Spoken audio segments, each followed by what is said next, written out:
Hello, this is Watford Gap Motorway service area, but where's the gap? Is this the gap?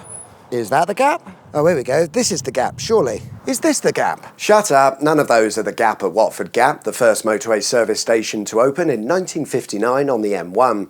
It had all been a bit of a rush job, and at its grand opening, they could only sell fuel because they hadn't finished it. Simple things like toilets wouldn't be installed until 2 weeks after opening, and it wouldn't be until late 1960 that the services fully opened. And these delays were mostly down to the Ministry of Transport taking too long to make decisions on planning, but on the plus side, it was massively over budget. Originally, the services was to be known as Watford Services, named after the small village of Watford found nearby, which made perfect sense. Or it would have if it wasn't for the significantly larger and probably shitter town of Watford found in Hertfordshire, which at the time, and by coincidence, was where the M1 motorway terminated.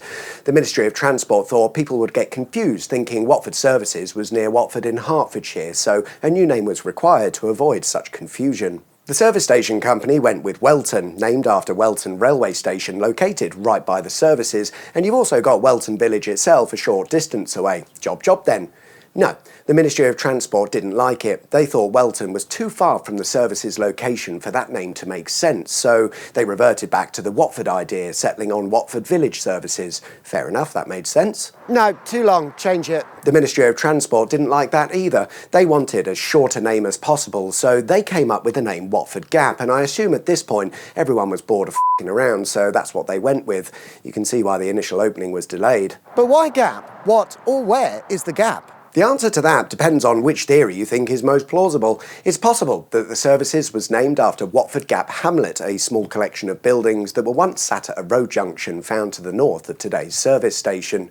In those days, the road, known as Watling Street, was the equivalent of today's M1, with stagecoaches going up and down the country all day long, and they'd all pass right through Watford Gap Hamlet. It's also possible that the services wasn't named after the hamlet, but named after the Watford Gap Coaching Inn, which was the main focal point in the collection of buildings, offering somewhere to stay for the night with no doubt very overpriced food and drink, basically the 1800s version of a service station.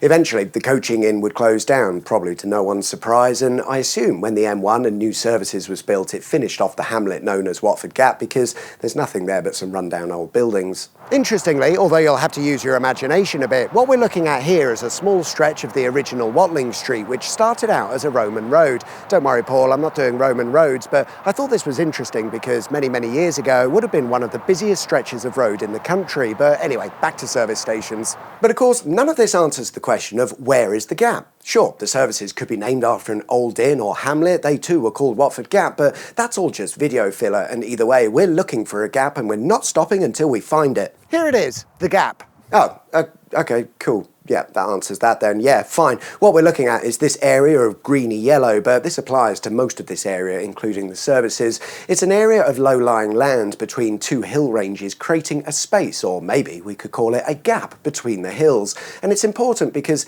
in the days of horse-drawn travel, hills were a bit of an arse, and if you've got hills on either side, you're going to aim for the lowest point through what we could call a gap. And indeed, it's no coincidence that every road, railway, canal and motorway has all been built through this gap. It's just easier. So after all that, whether the services takes its name from an old coaching inn or a hamlet doesn't really matter, because all of it takes its name from a naturally occurring gap between the hills near the village of Watford, the Watford Gap. And here it is. Thanks very much for watching. I hope you liked the video. Like and subscribe if you haven't already, and I'll see you guys soon. Take care. Bye-bye.